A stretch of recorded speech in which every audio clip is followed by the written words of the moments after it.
Good evening and welcome to Scotland at 7. My name is Olivia Cairns and I'm joined with Greg McCarra. How are you, Greg? Not Greg, I'm very sorry. well. Sorry, Greg.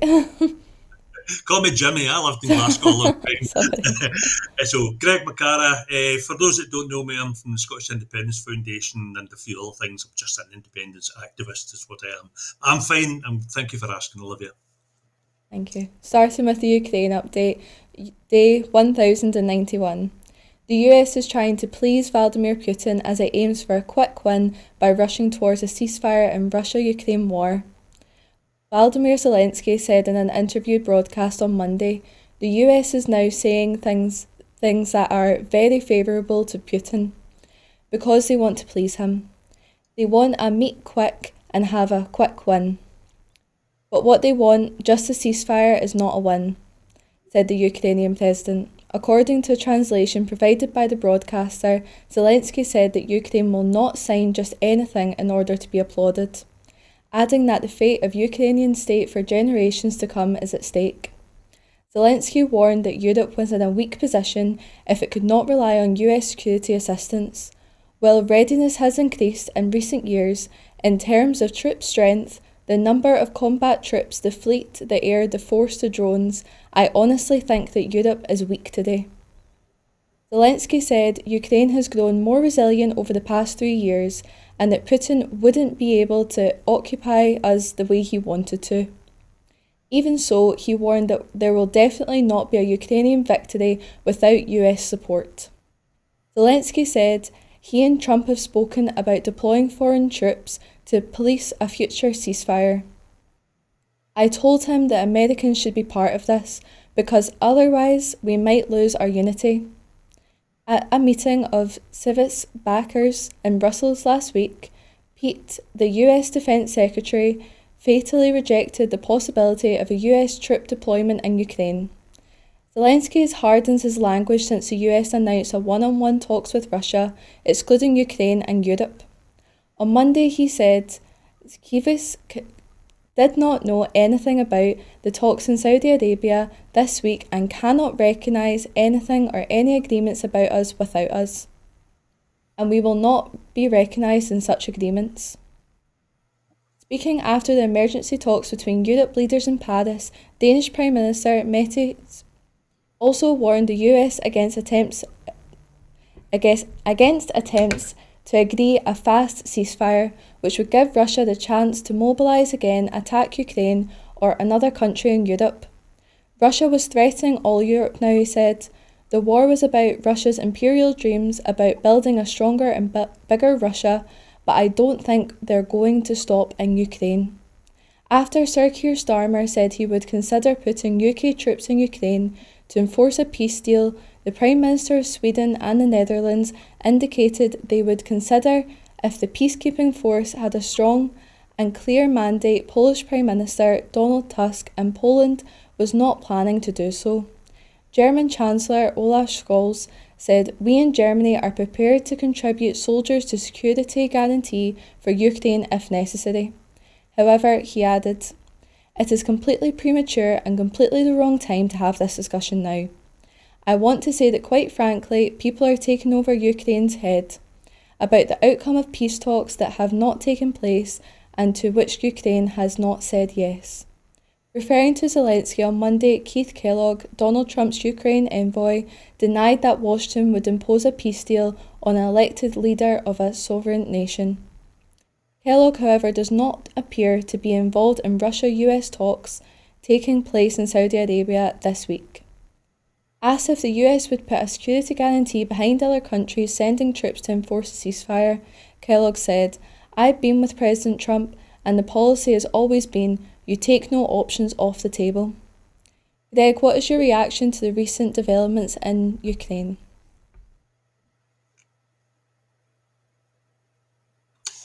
Ask again that. Sorry, was that a question to me at the end, Yeah, Olivia? sorry. Greg, what is your reaction to the recent developments in Ukraine? Uh, Shocking but not surprising. It's almost unheard of the way developments are going just now. That when a war has been concluded for whatever reason, It's quite common for those the perpetrators of that war, the ones who initiated it, and hopefully have been defeated in that. Don't get to decide on the terms of the settlement at the end. It's the victors that decide. That's been standard for millennia. In this instance, the country which has been atrociously treated, not badly, has been excluded from it. Now, it's not surprising because that's the way that Trump seems to work. It's a transaction. He's trying to figure out how he can get the best deal for America to make America great again.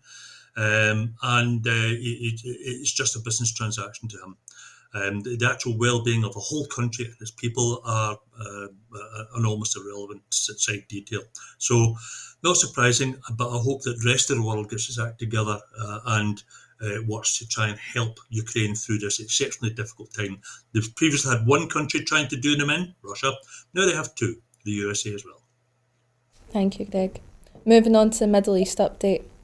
At least 48,221 Palestinians have been killed and 111,722 injured in Gaza since the 7th of October 2024, according to Gaza Health Authority.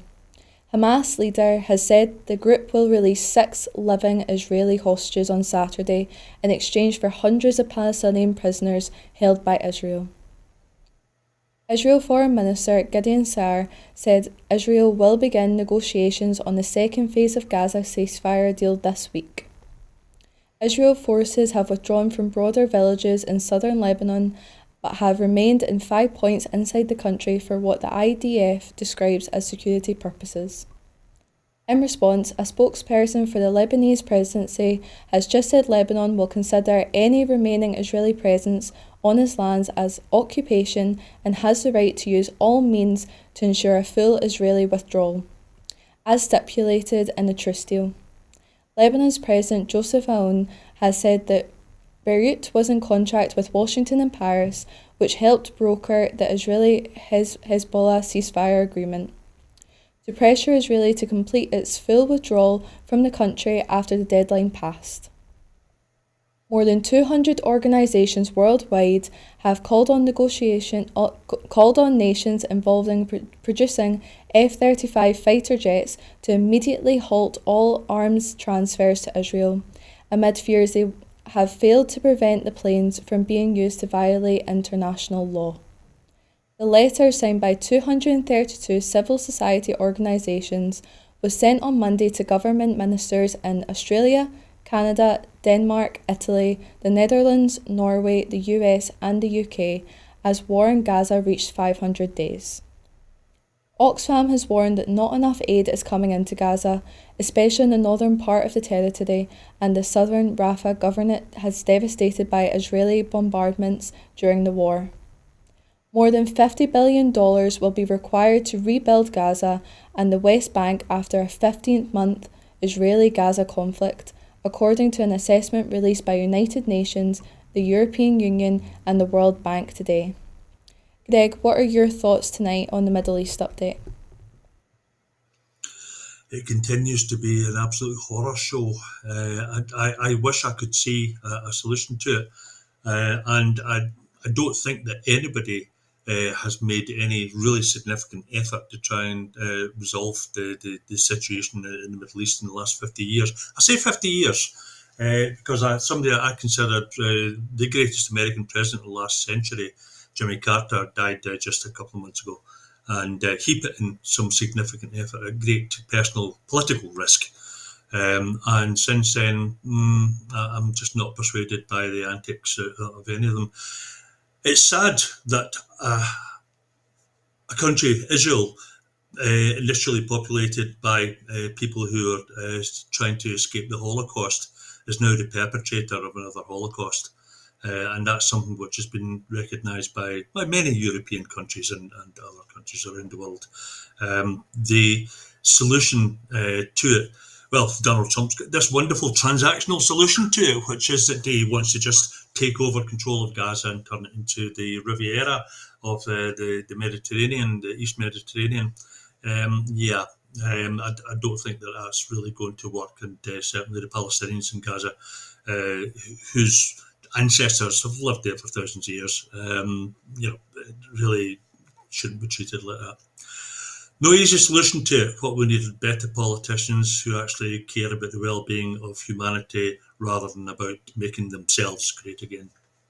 Thank you, Greg. Moving on. First Minister John Swinney has announced an additional £25 million to establish a fund to help secure the future of Grangemouth. During a statement to Parliament, he also called on to the UK Government to address the immediacy and urgency of the situation facing Grangemouth by at least matching the Scottish Government's investment. The First Minister said, "The aim of this fund is to expedite any of the potential solutions that will be set out in the Project Willow report, as well as other proposals that will give Grangemouth a secure and sustainable future. We have made the strategic decision to support this key activity through an additional drawdown of ScotWind revenue totalling £25 million to add to the £7.8 million in our budget for 2025 to 2026. Altogether, the Scottish Government, with a finite budget, has committed or already invested £87 million in Grangemouth. We need the UK Government to at least do the same and deliver a fair amount to avoid significant economic disruption in central Scotland, and to protect and promote Scotland's Grangemouth future investments." The First Minister confirmed to Parliament that in the amendment that will be lodged to the Scottish Government's 2025-2026 budget bill to allocate the additional £25 million to establish a Grangemouth Just Transaction Fund will be available immediately to the new financial year to support businesses and stakeholders to bring forward investable propositions over the next 12 months, and if necessary, beyond. With this, how crucial do you think this investment is for Scotland's energy future, and is it enough to ensure a fair transition for workers, Greg? It's good to see it. It's probably about the best that can be done in the circumstances, and no, it's certainly not enough. So give a bit of background in this. The Scottish Parliament has a fair range of powers, and there is another list of powers that it doesn't have, like defence, foreign affairs and energy. So legislatively, there's very little that the Scottish Government can do, and even administratively, there's a limit to what it can do directly to affect energy policy in Scotland. The just transition, I've got a trade union background, been involved in discussions with colleagues in this for about 10 years or coming on that. The idea is that as the hydrocarbon industry begins to fade, instead of waiting to the crisis point where it might just quite suddenly collapse and then think, oh, what are we going to do? Then a just transition is about trying to find a fair way, a just way of allowing people to transition from one industry to another. And for people of my generation, we remember the catastrophic and sudden closure of the coalfields. Horrible industry. Nobody should have had to work in it for all the time they did, but nonetheless, people were just cast in the slag heap. Okay, and the same could be happening here. What should the Scottish Government do? Well, remember that because of the limitations of devolution, the Scottish Government gets a block grant with only a small amount of additional revenue raising powers. That block grant has actually decreased in real terms. In other words, inflation is more than any increase we've had in it. So it's decreased in the last couple of years by 13%, and in the next couple of years it will also decrease by a further 13%. In the face of that, the Scottish Government is still looking hard to see where it can find some kind of money to put into this, and £25 million in those circumstances is a considerable amount. But nonetheless, I feel for the people in Grangemouth. And what we have is Jim Radcliffe, is the guy who's just walking away from it. Meanwhile, his other business interests, he's getting £500 million either in cash or in loan guarantees from the UK government for his Belgian business, and also for his English football club that he owns. £500 million support in there from the UK government. Whereas in the last general election, the leader of the Labour Party in Scotland said that he would save Grangemouth. Well, he's in power now. His party's in power. They're not saving Grangemouth. That's a crying shame. They should be very ashamed of themselves for it. Thank you. Okay. New reports highlight a significant drop in European gas imports, with the UK seeing its imports fall by nearly 50% last year. Despite this, governments across Europe, including the UK, have continued to push forward with investments in new LNG import terminals, which could be soon underutilised. As the emergency transition accelerates, experts warn that these investments could prove to be an overextension, particularly as gas demand continues to drop in line with Europe's shift towards renewables. The UK's reliance on LNG has diminished as gas demand reached a record low, raising questions about the country's strategy for future energy needs. This situation has worsened by the lack of meaningful investment in the UK's own renewable energy resources, particularly in Scotland, which has some of the best wind and wave energy potential in Europe. As the country seeks to reduce its carbon emissions, better funding for grid infrastructure, along with wind, wave and carbon capture and storage projects, is crucial to harness Scotland's renewable energy potential. The UK government's failure to properly fund investment in grid infrastructure and renewable energy projects is hindering the potential for Scotland's wind, wave and carbon capture sectors to thrive. Scotland is well positioned to lead the UK's renewable energy revolution, but without adequate investment in the necessary infrastructure to support these initiatives, the country may miss out on a crucial opportunity to become a leader in clean energy. Despite the UK's ambitious climate targets, the slow progress in funding and building the necessary grid capacity means that renewable energy projects could remain stalled, further delaying the UK's transition to a low-carbon future. Deg, how might this impact Scotland's energy security and economic stability? It will impact England's, and it should impact England's quite considerably. It should not impact Scotland's, except that Scotland doesn't have yet the authority to make its own policies in this area. And I refer you to our last discussion on that.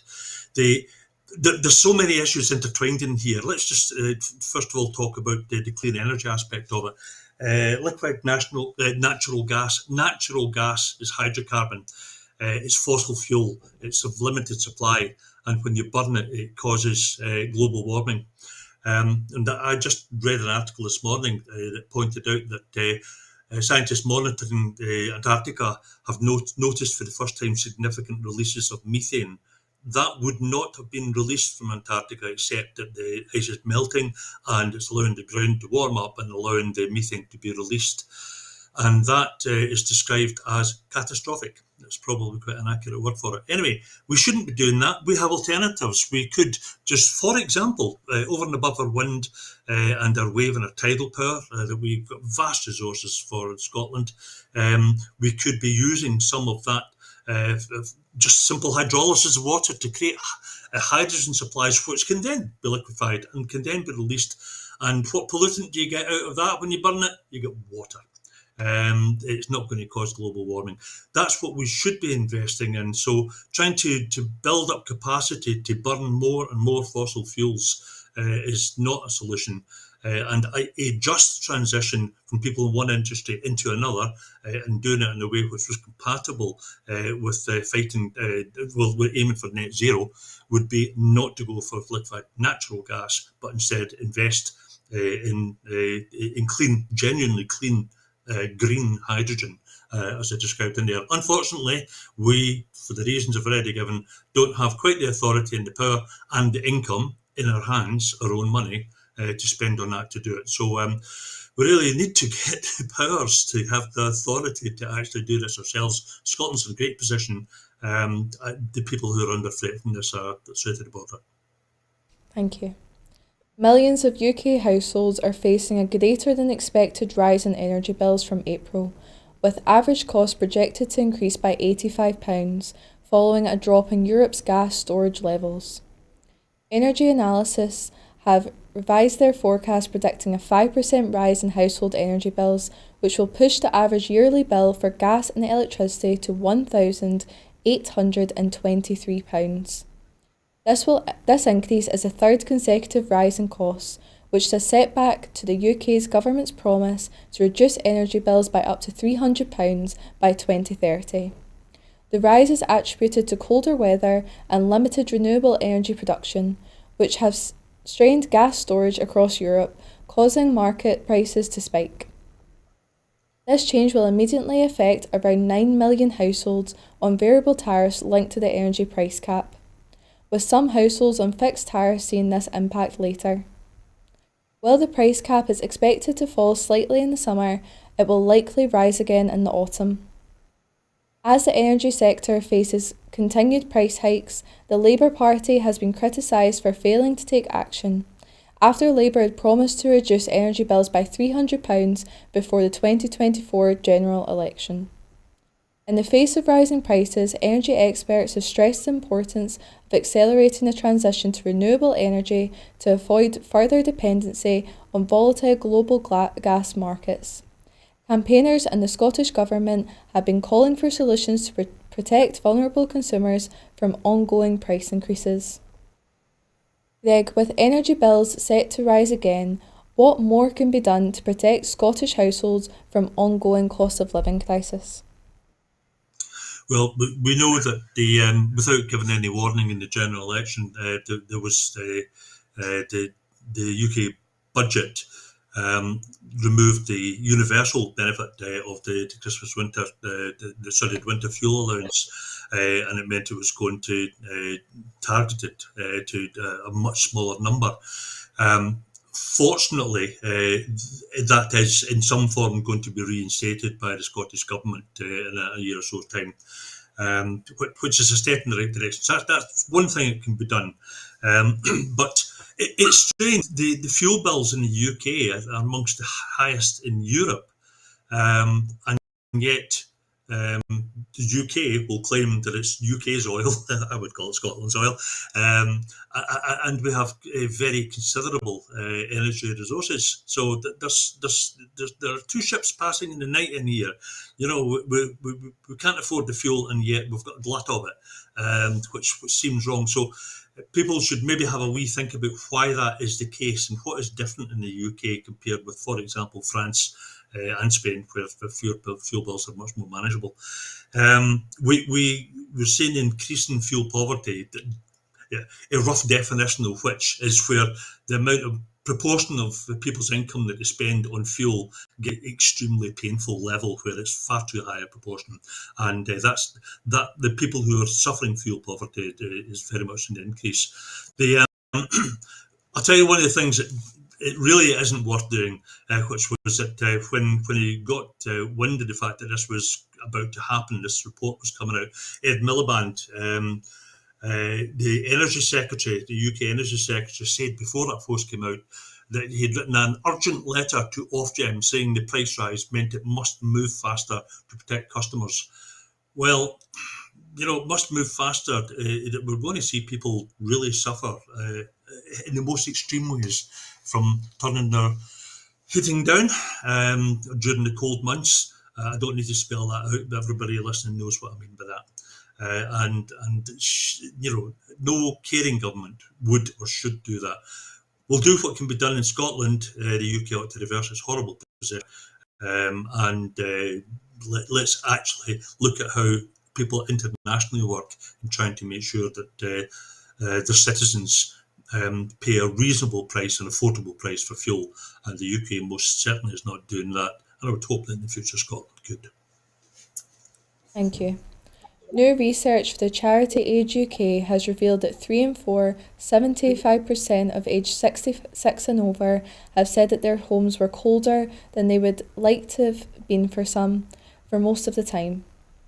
For those pensioners on low to modest household incomes of £20,000 or less, a massive 1 in 3, 35%, said that their homes were too cold most or all of the time. A similar proportion of older private renters, 1 in 3, 34%, also said that their homes were cold most of all or all of the time. On the Day Age UK delivers its 649,827 strong save, the winter fuel payment for struggling pensioners petition to 10 Downing Street. These findings for charity highlighted the significant pressures being felt by many pensioners this winter. 2 in 5, 41% pensioners, said that they had recently had to cut back on heating or powering their home, equivalent to 5 million. Nearly half, 48%, of people aged 66 and over revealed that they were worried about being able to heat their homes when they wanted to. And 44% told Age UK they're worried about the impact of energy prices on their health, noticeably higher than the last year, when 1 in 3, 33%, said that they were worried about this. As part of its campaign, Age UK launched a nationwide petition calling for the UK government to halt their proposed change to the winter fuel payment and think again. The charity strongly opposed to the cut of the WFP and repeatedly warned that at least 2.5 million older people would struggle without it and wouldn't be able to afford to stay adequately warm within their homes. Age UK saved the winter fuel payment for struggling pensioners petition has captured hundreds of thousands of people's views and experiences and shows the depth of feeling among the older population about the policy change. Age UK deeply regrets the UK government's decision to reform the WFP in the way it did in such short notice. It is hugely concerned about the impact this is having on older people's health this winter. It believes the UK government can further take action to mitigate impacts on older people and the NHS.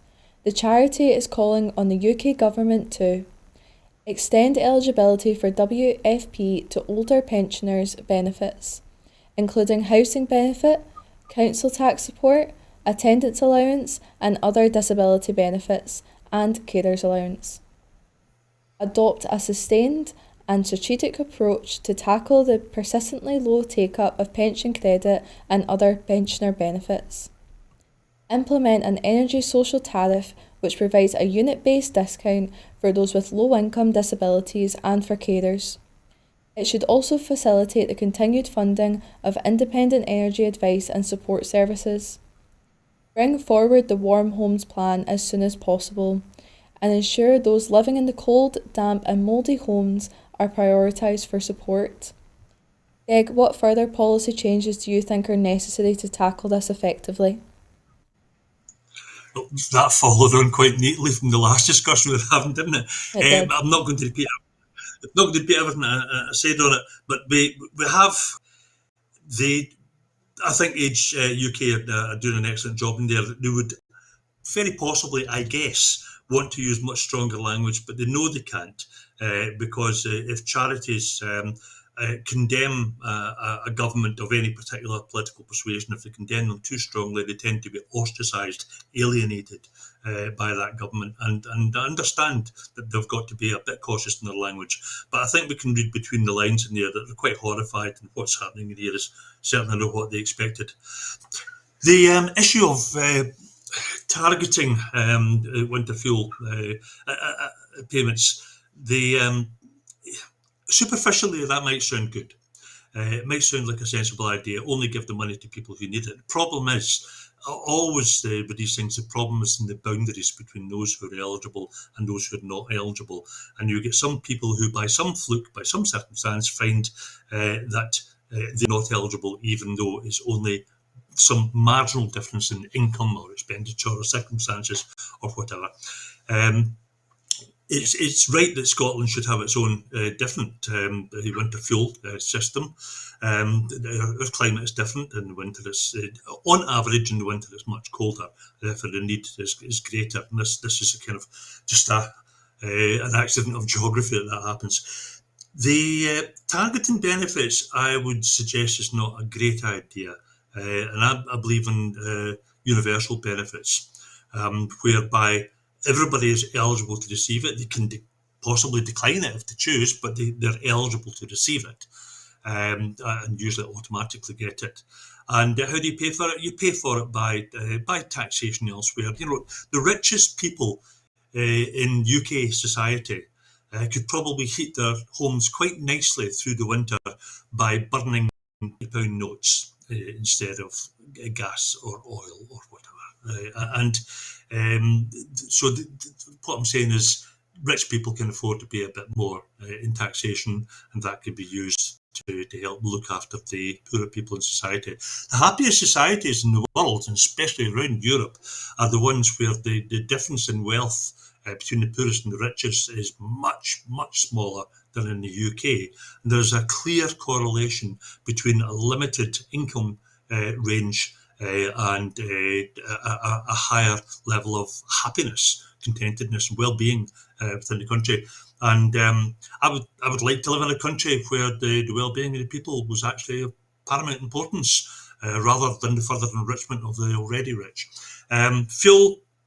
Scotland is a fuel-rich country, an energy-rich country.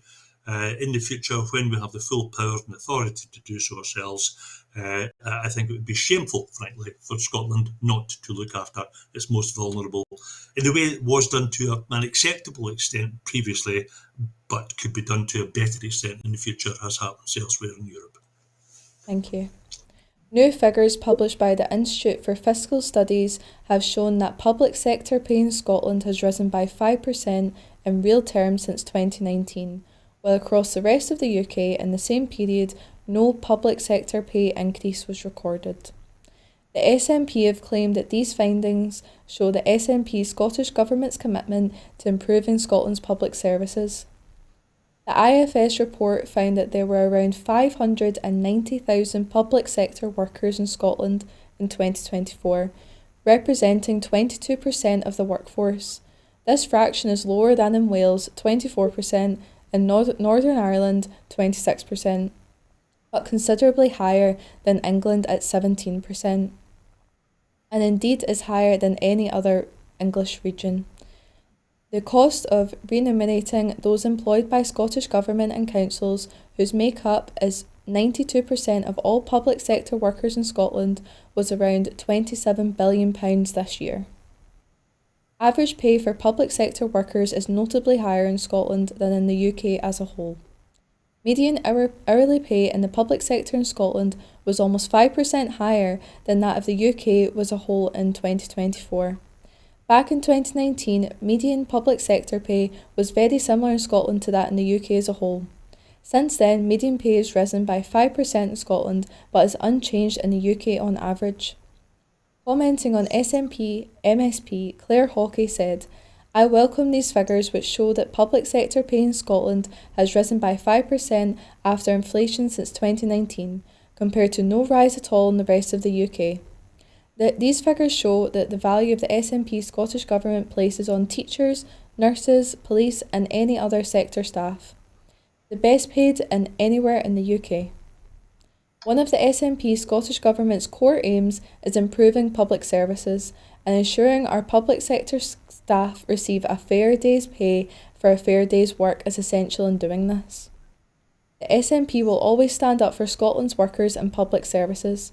Greg, what are your thoughts on this? Plenty. And I mentioned earlier on, I've got a trade union background. People should be paid for the worth of the job that they do. And everybody should be ensured of having a decent standard of living. It's perfectly doable. It's extremely easily doable. It's just a matter of willpower. The idea that it's a good thing to drive down or restrain people's wages to see a real terms drop because the pay increase they get is lower than the rate of inflation. The idea that that's a good thing for an economy is plain madness. Here's how it works. If people get a reasonably substantial income increase, then a chunk of that gets taken back by the government in taxation. But the rest of it, they then have to spend. What they do, they spend it on goods, sometimes quite high-value goods. They pay VAT on those goods. That money goes back to the Exchequer. By the way, it's the UK Exchequer, not the Scottish Exchequer. So Scottish Government's given it pay increases, but a big chunk of the money spent by people when they get that goes straight to the UK Exchequer. So people will spend money on goods and they pay VAT that, and similarly pay it in services. And in paying it in services, the services employ people, so it increases employment. What I'm saying here is pay increases actually generate economic growth and an increase in the quality of life for people. there's another aspect of it, which is respect and goodwill. That during the pandemic, we were encouraged by the UK Prime Minister to stand on our doorsteps and clap for the NHS. I utterly refused to do that. Under no circumstances would I do that. It's patronising nonsense. What I argued with anybody who wanted to discuss it was that really what we should do is campaigning to make sure that the hard-working, overworked NHS workers during that period, and since then, should be getting paid a reasonable wage. And we keep on criticising our public sector. There's a ploy in there. It's an easy way to undermine society and ultimately to damage society by criticising the services that are provided in it. The services are the glue that hold society together. Margaret Thatcher said there's no such thing in society. Scotland rejected that notion. We believe firmly in it. So we pay more than they do in England? Well, quite right too. And as a trade unionist, where I have been party to decisions where my unions decided to have strike action, something that I never enjoyed, and it was always a last resort, I have to say. But nonetheless, that it's good when unions don't feel that they've been pushed into that as the last resort, nowhere else to go. They're cornered animals, really. And in Scotland, because of that, the amount of strike action that's been launched in the public sector employees is considerably less than they have in England, because they have been treated badly, and in Scotland they realise, in the circumstances, that's fair enough, that's about right.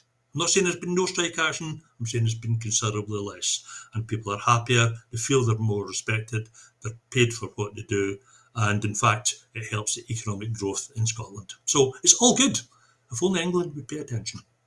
Thank you.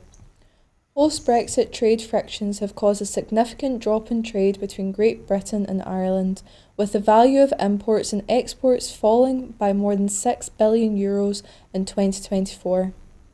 Trade between the two nations decreased to €32 billion, down from €38 billion in 2023, according to Ireland's Central Statistics Office. Exports from Ireland to the UK dropped by 10%, while imports from Britain fell by 21%.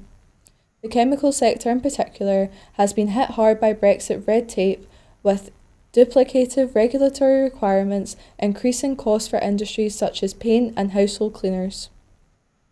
There was also a sharp decline in chemical exports, which fell by nearly €3 billion.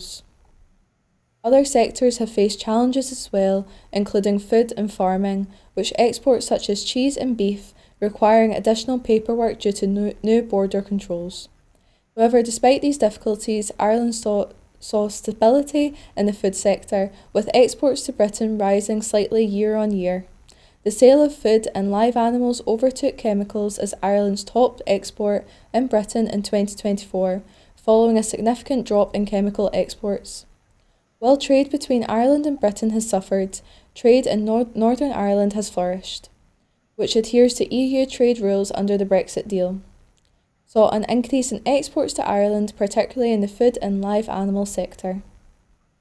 Despite Brexit-related challenges, the UK remains Ireland's largest European trading partner, though the Netherlands surpassed the UK's exports in 2024. Meanwhile, Ireland's trade with the US has seen significant growth, with 34% increase in exports, driven by strong sales in pharmaceuticals. China remains Ireland's second largest trading partner outside Europe, with substantial imports and exports.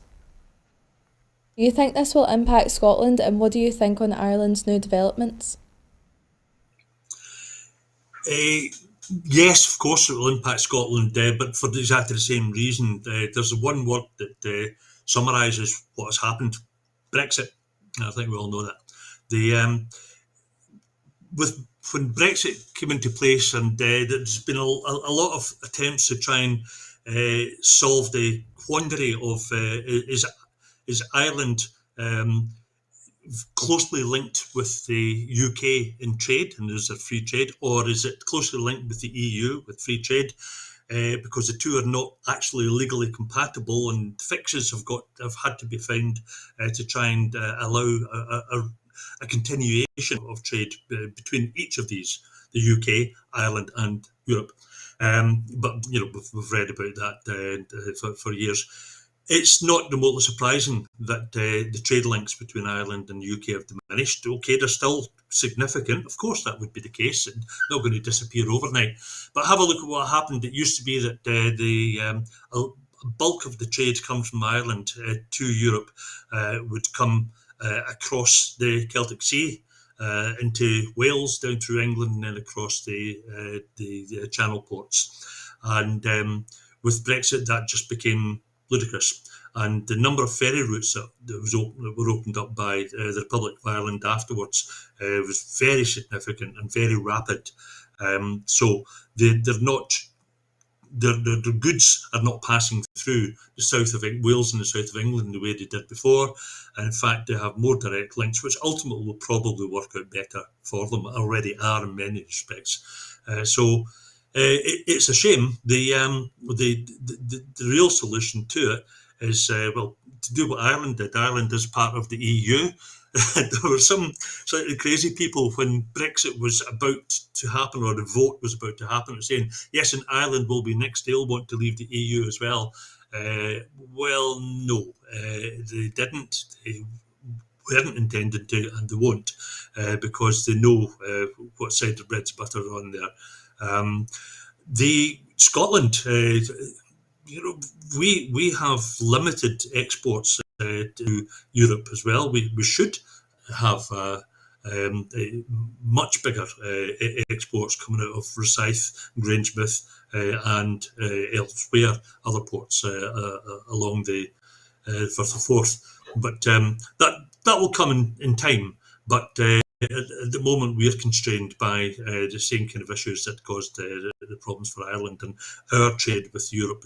Look at the fresh fruit export of that and the delays that we saw because of the customs delays and the damage done to Scottish because of that, and the very significant collapse of whole sectors of Scottish agricultural exports simply because of Brexit. Fortunately, Ireland's found a way to circumvent that. And I'd look forward to us increasing their trade relations with Europe very considerably in the future. Thank you. The Link, Germany's far-left party, is gaining significant support ahead of the February 23 election, particularly from women and younger voters, amidst rising concerns over right-wing shifts in politics. The Link, which had been struggling following an internal division, has seen a surprising resurgence driven by its call for affordable housing, income equality, climate protection, and pacifism. As the far-right alternative, AfD, gains strength, many left-wing voters feel disillusioned with traditional parties, particularly in incumbent Chancellor Olaf Scholz's government faces turmoil and low approval. This has opened the path for Link, especially among young people frustrated with rising rents and political stagnation. The party's rising stars, such as MP Heidi Vreeswijk, have attracted attention for their outspoken criticism of right-wing leaders and their opposition to far-right ideologies. Her passionate speeches, notably criticising the CDU's Fredrik Merns for courting far-right support, have struck a chord with voters who are concerned about Germany's political direction. Voters, including young people and immigrants, are drawn to the Link's firm stance against the hate and promises of social justice. The party's resurgence is seen as a direct response to growing influence of far-right and the shift in mainstream politics. As the Link's polling numbers rise, it is becoming a strong contender, potentially securing more than 6% support and gaining ground in both the east and west of Germany. While the Link's chances of joining a coalition remain slim, its success highlights a broader dissatisfaction with current political leadership, particularly with SPD and the Greens, who have failed to resonate with younger voters. The rise of the Link signals a shift in Germany's political landscape, where voters seek a party that advocates for real change rather than compromising with the far right. What's your thoughts on this, Greg? The right has been rising almost everywhere, very, very few exceptions to it. It's something which is quite horrible to see. And there's a variety of ways that people and countries can respond to that. One is to ape what has been done by the right and just copy what they're doing, and to a certain extent, that's what the CSU, effectively the German Tory party, what their leader did when he accepted the support of the far right, the Alternative and the AfD. That was seriously wrong. In fact, there was an understanding in Germany that nobody should accept support from the neo-Nazis from the far right, but he did it. We're actually we actually see that in Scotland. By the way, I'm not going to make a direct comparison in here. I'm just going to point out a little bit of foolishness where the Anas Sarwar said that asked would he work with the Reform UK if they got seats in the Scottish Parliament. He said he would consider that on a case-by-case basis. Now, I don't for a second suggest that he would actually dream of going into any kind of formal arrangement with the far right. I reject that notion. He wouldn't. But to actually say that you would even countenance possibly working with them on some issues is not something that should be said. Don't Thank even you. think it. Yep. Around 20 employees from the FDA's Office of Neurological and Physical Medicine Devices were fired over the weekend in a wave of federal workforce reductions, raising concerns over potential conflicts of interest. The employees, some of whom had been reviewing applications from Elon Musk's brain implant company, Neuralink, were part of a broader purge affecting probationary staff across government agencies. These cuts have sparked concerns that the FDA's ability to manage medical device applications, including those for Neuralink, could be compromised. While there's no evidence that the dismissals were specifically linked to their work on Neuralink, the timing and the circumstances have raised red flags. Those laid off had recently received excellent performance reviews and were well regarded with their supervisors. The firings, which occurred without prior consultation with affected employees' supervisors, are seen by some as a larger push to reduce government spending, an effort championed by Musk, who has been actively involved in promoting cost-cutting measures within the federal government. Experts have expressed concern that those loss of the FDA professionals could delay critical regulatory work, particularly for emerging technologies like brain-computer interfaces. Former FDA official Victor warned that the dismissals could have serious implications for the safety and oversight of trials, including those involving Neuralink's brain implants. These devices, which aim to help paralysed individuals control digital devices with their thoughts, are currently undergoing testing with disabled patients. With Musk pushing for reduced oversight of the FDA, now dealing with fewer staff to manage the process, some worry that the agency's ability to protect participants in high-risk trials could be undermined, raising questions about the broader implications for public safety and accountability. With this, Greg, do you think stronger regulatory oversight is necessary for a rapidly evolving field such as this? I wouldn't say stronger or weaker. I couldn't give a relative position on that, but there needs to be oversight. When there's technological development that can impact on people's health, then we've got to make sure that they're safely tested, they're monitored over a period of time to make sure that they're safe. Same happens with every and any drug. And the American Food and Drug Administration, the FDA, that's been its job, and all countries have something of that sort. I have to say in here, I've got mixed feelings about Elon Musk. It's a kind of 10% to 90% ratio. The 90% is the guy terrifies me with this slash and burn approach to restructuring America. Maybe come back to that in a second. The 10%, which is different for me, is I actually like to see what he's doing with SpaceX and space exploration. I think that's an essential for the long term, and it really is short-sighted to not do that type of development. So it's an interesting one that we've got in there where I think he's finding himself being a wee bit caught out, where he has a company which, because of his Department of Government Efficiency, Doge role that he has, he's finding that his own company is now under attack from the people who now have been effectively instructed by him to attack companies like his. And so he's got no place to go. And that's where sometimes trying to ride two horses at the same time can be a bit unwise, and he might be suffering from it. Neuralink sounds, in principle, right, but there are too many people, myself included, absolutely, that can be a bit concerned about where this might go and the harm that can be done. I'm not going to go as far as to talk about cybermen and that type of thing, cyborgs. But to help people that can walk who with an implant, a computer-controlled implant, that's good that there's development of that sort. So it should be tested in case there are severe downsides that people don't know, as we have seen all for centuries with introducing new drugs.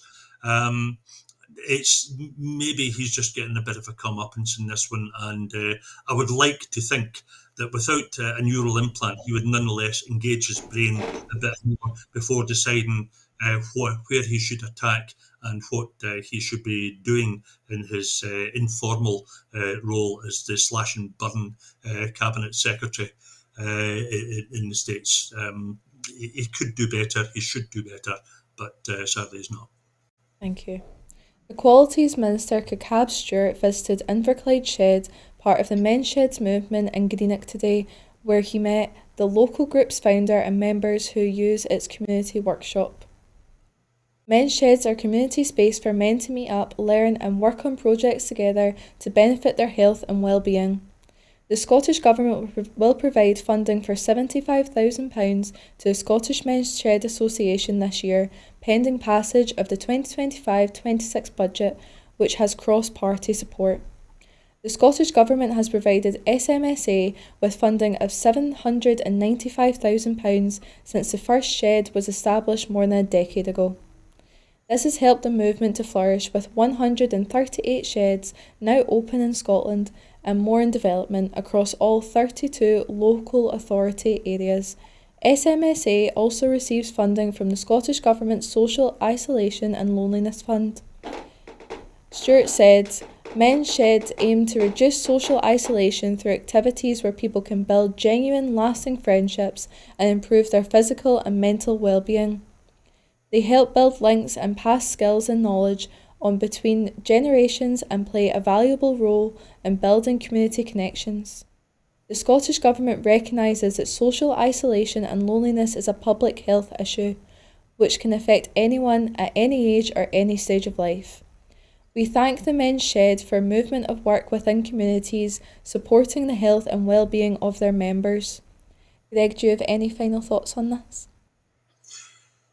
Yeah, it's great to see investment and help around here. It's not just the money, it's sometimes about trying to persuade people to take these organisations seriously as something that's they're a great help in society.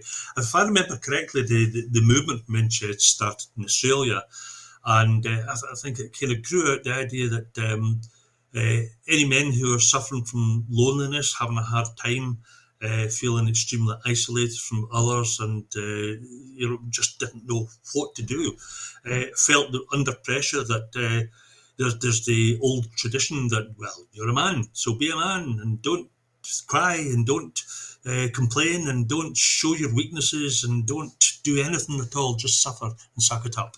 And that's wrong. That's deeply, deeply wrong. And the Men's Sheds, there are some people are suggesting drop the word Men's Sheds, not just Men's Sheds, but Men's Sheds.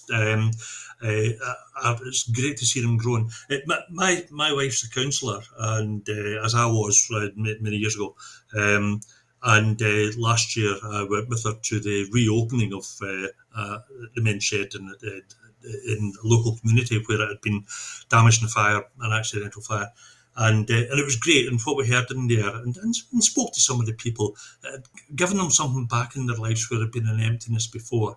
So We talked earlier on about people suffering from winter fuel poverty. We talked about people suffering from just a general wage poverty, and how a decent increase in money would help their well, obviously their financial well-being and material well-being. You can't just measure people's well-being in material matters, the temperature of a room, the amount of money in their bank, if they have anything at all. It's what's also going on inside their heads. And organisations which look at those intangibles and try to help people through difficult times, often working with other people, bringing them together so that they could work together and feel maybe a kind of camaraderie in there. That's wonderful work. It's precious. Putting a cost on it is almost pointless. It should be supported in whatever way that it can be and needs to be. And I applaud this work. Sometimes it's the invisibles in society that cause greater harm than the immediately tangible. So good luck to them. I hope it flourishes, and I'm very pleased to see that investment. Well, that's it for tonight's Scotland at 7. Thank you to Greg for taking part tonight. I hope you had a nice time. Before I go, Great. I just want to remind you that Broadcasting Scotland, we depend on the generosity of our supporters. To everyone who has donated and to everyone who has signed up to make a regular monthly payment, thank you. We raised £28,000 from April by the end of 2024, £16,000 short of our £36,000 budget. We had to borrow £12,000 to enable us to pay our bills and survive. But the pressure is still on, and we need to find enough regular donors to give us financial security. We face costs of over £4,000 every month, but only receive donations of around £2,500. We need more regular subscribers, but we need to clear our debts as well. Our programmes will always be free to view. However, if you can afford £5 a month, please consider becoming a Broadcasting Scotland supporter, and please donate whatever you can afford. Thank you, and thank you again to Greg for joining in tonight. Goodbye, and thank you for watching.